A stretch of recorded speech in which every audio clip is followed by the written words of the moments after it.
अस्सलाम वालेकुम, welcome to academy. जी स्टूडेंट, आज का जो हमारा टॉपिक है रैंडम एक्सेस मेमोरी से मुतालिक है और ये लास्ट टाइम जो हमने वीडियो देखी थी स्टोरेज डिवाइसेस के मुतालिक, तो उसी सिलसिले की नेक्स्ट वीडियो है।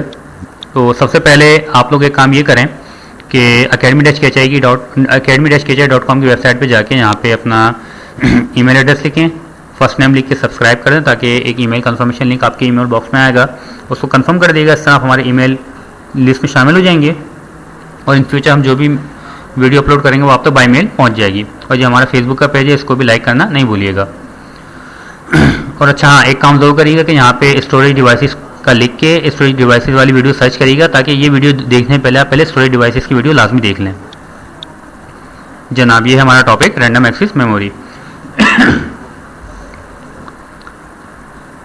ये टाइप ऑफ मेमोरी है, it is a type of memory and use to store data. Simple सी बात है, मेमोरी का इसमें स्मॉल इसका मतलब है ये डेटा स्टोर करने काम आती है, यहाँ तो बस सिंपल है। लेकिन इसको रैंडम एक्सेस क्यों कहा जाता है?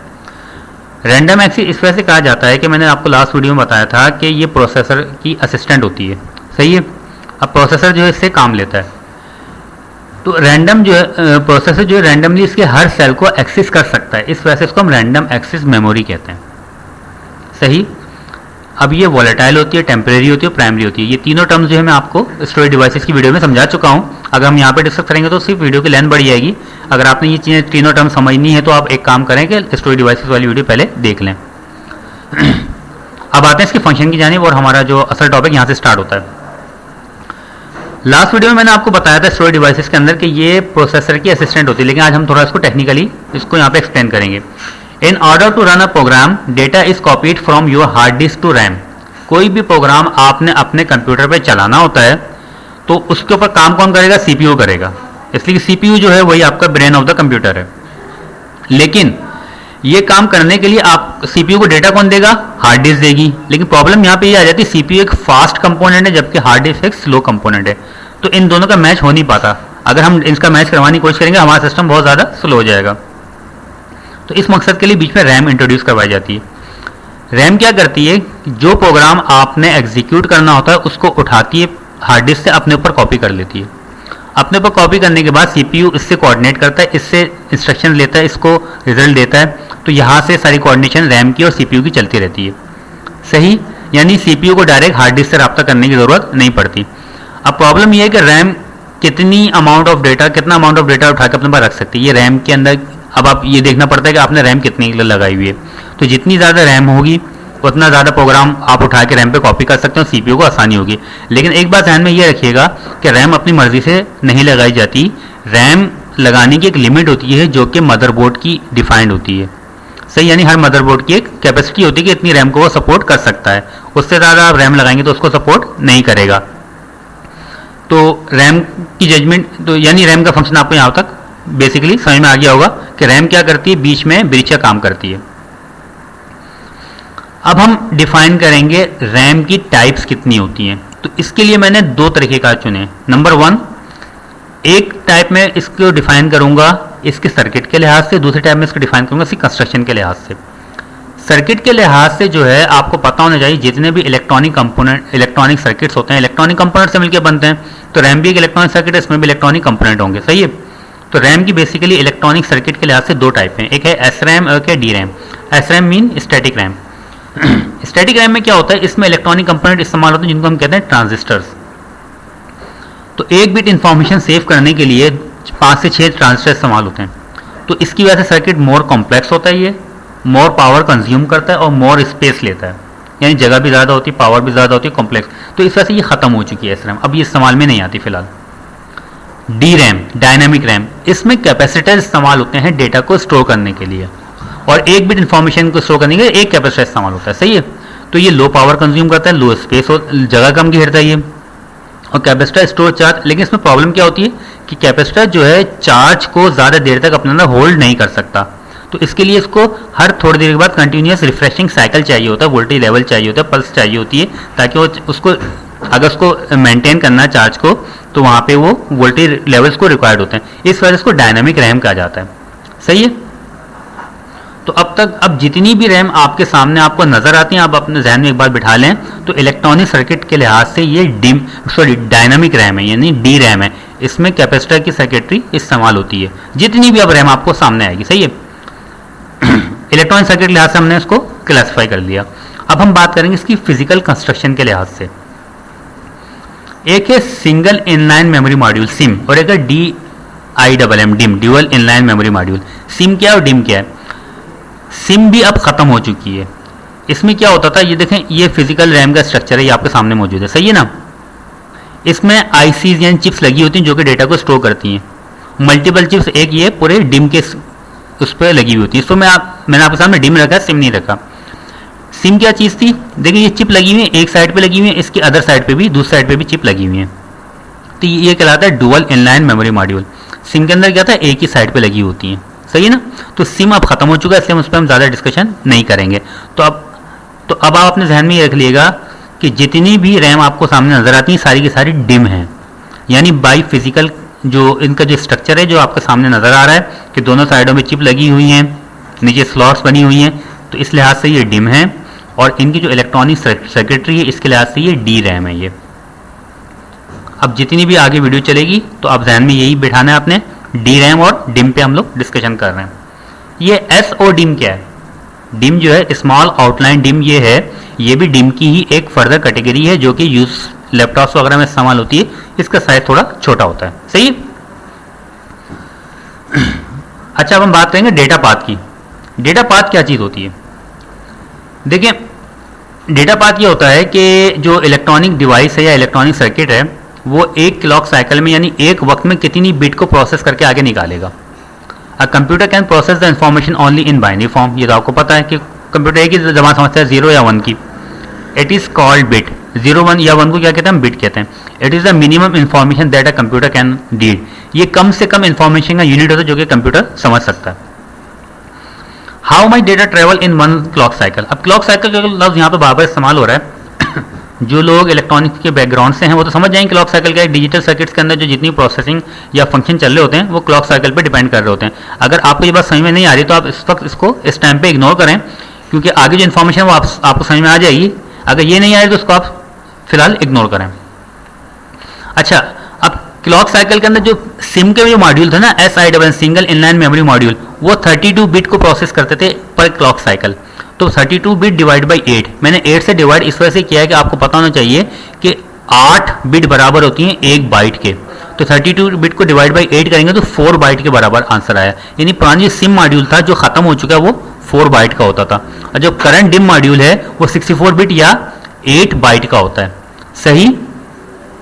अब ये बाई डिफॉल्ट है। आगे जितनी भी डिम की हम लोग रैम डिस्कस करेंगे, डिम या डी रैम को हम डिस्कस करेंगे, वो सारी की सारी 8 बाइट डेटा पर क्लॉक साइकिल प्रोसेस करती हैं। Okay, next. अच्छा, अब डी रैम का जो अब देखा हमने डिसाइड कर लिया कि अब हम डी रैम को लेकर आगे चलेंगे। तो अब मसला ये आता है कि जितनी भी दुनिया के अंदर इंप्रूवमेंट आगे तरक्की होती है वो क्या होती है, पुरानी प्रोडक्ट के अंदर नए नए फीचर इंट्रोड्यूस करवा दिए जाते हैं। तो जो डी रैम थी ना वो अपने वक्त में बड़ी कामयाब रही। उसके बाद आगे आगे आगे synchronous D RAM, SD RAM, सही है। इसमें और डी रैम में फ़र्क क्या था? डी रैम जो है was operating asynchronously with system clock. System clock के साथ सिंक्रोनाइज नहीं होती थी ये, सही। जबकि SD रैम जो है सिस्टम क्लॉक के साथ सिंक्रोनाइज होती थी, इस वजह से ये फास्टर है। यानी SD रैम फास्टर है बनिस्बत डी रैम के।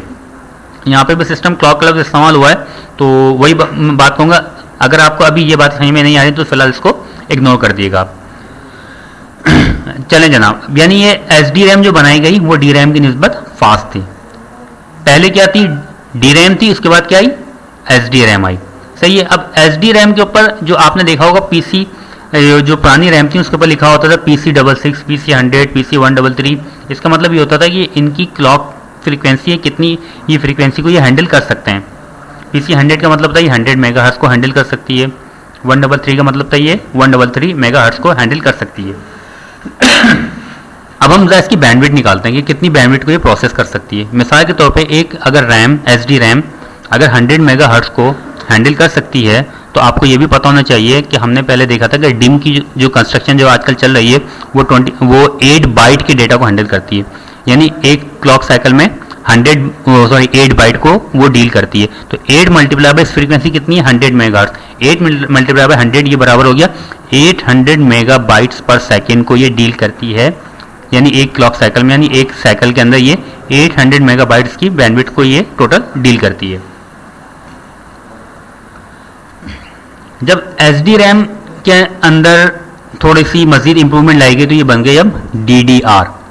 ये क्या करती है, डुअल डेटा रेट है, ये डबल डेटा रेट, सॉरी, यानी क्लॉक साइकिल जो है जितने भी डिटेल मैंने अभी आपको पहले बार बताया, जितने भी इलेक्ट्रॉनिक सर्किट्स हैं वो सारे के सारे प्रोसेस, उनकी सारी प्रोसेसिंग जो है क्लॉक साइकिल पे डिपेंड कर रही होती है।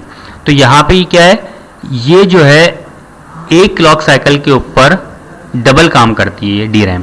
जितने भी पहले आपने DRAM देखी, उसके बाद फिर आपने SDRAM देखी, वो हर क्लॉक साइकिल के ऊपर, क्लॉक साइकिल में 2 एजेस होते हैं, ये टॉप एज होती है, टॉप एज होता है, ये बॉटम एज होता है, सही है।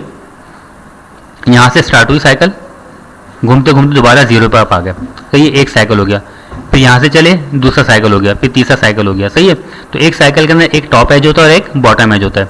तो DRAM थी और SDRAM थी, वो सिर्फ टॉप साइकिल पे या एक बॉटम साइकिल पे काम करती थी, यानी जब टॉप साइकिल आएगी तो जब वो आगे काम करेगी, या जब बॉटम साइकिल आएगी तब वो काम करेगी।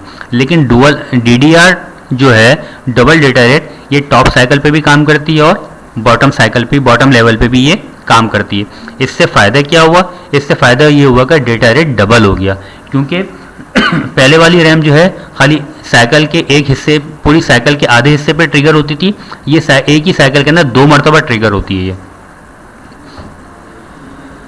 इसके बाद कहानी आ गई DDR2, DDR3, DDR4। यानी देखें, पहले DRAM बनी, फिर SDRAM आई, सिंक्रोनाइज किया गया, फिर DDR आई, DDR किया गया, डुअल डेटा रेट हो गया, यानी एक क्लॉक साइकिल में 2 मरतबा वो काम कर रही है। अब जितनी भी 2, 3, 4 अब आगे इसकी मजीद इसकी प्रोडक्ट आ रही हैं, इनमें फ़र्क क्या हो गया, अब इनकी स्पीड बढ़ा दी गई है, इनकी पावर कंजम्पशन कम से कम कर दी गई है, इनकी हीट डिसिपेशन यानी जितनी हीट ही खारिज करती है वो उनको मिनिमाइज किया गया, नंबर ऑफ पिंस की वेरिएशन कर दी गई है। अब यहाँ पे आपके सामने स्ट्रक्चर मौजूद है। DDR जो थी उसकी पिन इस जगह पे थी, बीच में नॉच कहलाती है ये, सही है ना। इसकी फिजिकल आपको थोड़ा सा आइडेंटिफिकेशन बता रहे हैं। यहाँ पे छोटा सा होल होता था। DDR2 के अंदर थोड़ा सा ये साइड पर है, DDR3 के अंदर इस जगह पर है, DDR4 के अंदर इस जगह पर है। ये फिजिकल आइडेंटिफिकेशन के लिए आपके सामने लाया गया है। और इसके अलावा भी जब भी इसके ऊपर एक स्टिकर लगा हुआ था, अगर आप स्टिकर को गौर से देखेंगे तो वहाँ पर DDR लिखा हुआ होगा, DDR333, DDR122। तो उसका मतलब ये होता है ये DDR तो है, लेकिन 133 या 333 या 22 जो भी लिखा हुआ है उसके साथ साथ वो क्या है, इसकी फ्रीक्वेंसी, कितनी फ्रीक्वेंसी पे ये ऑपरेट कर रही है, सही, वो DDR के ऊपर लिखा होगा। अगर DDR2 के केस में क्या होगा, लिखा होगा DDR2 133, DDR3 के केस में क्या लिखा होगा, DDR3 133, DDR4 के केस में क्या होगा 133, जो मैं बोल रहा हूँ इसकी फ्रीक्वेंसी है, और साथ में DDR या फिर DDR2 या DDR3 लिखा हुआ होगा, सही है। इसी तरह ये SOD में इसका साइज भी देखेंगे छोटा है, इसके अंदर पिन के ये जो नीचे इसके होल हैं, इसकी पोजीशन यहाँ पे चेंज है, जस्ट फॉर आइडेंटिफिकेशन सर आपके सामने ला रहा हूँ मैं। तो यानी हमने एक बात गौर की है कि जितनी भी आपकी रैम्स के अंदर वेरिएशंस आई हैं, स्टार्टिंग में सबकी सब जो है DRAM है, और जो इनकी फिजिकल कंस्ट्रक्शन है वो DIMM है। तो पहले DIMM के बाद जो है DRAM के बाद सॉरी क्या आई, SDRAM आई, जिसमें क्या किया गया, सिंक्रोनाइज कर दिया सिस्टम क्लॉक के साथ। SDRAM के बाद जो है DDR आई, जो कि क्या हुआ, पर क्लॉक साइकिल जो है 2 मरतबा ट्रिगर होती है। उसके बाद DDR2 आई, DDR3 आई, DDR4 आई। इन सब करने के अब आस्ते आस्ते डेटा की स्पीड बढ़ती जा रही है, सही, पावर कंजम्पशन कम से कम होती जा रही है, और ये सिस्टम के साथ मोर इफिशिएंटली वर्क कर रही हैं। उम्मीद है वीडियो आपको समझ में आ गई होगी। अगर कोई प्रॉब्लम हो तो आप कमेंट्स करिए, मुझसे रब्ता कर सकते हैं, और वीडियो पसंद आई तो उसको लाइक और शेयर करना नहीं भूलिएगा। शुक्रिया, अल्लाह हाफिज़।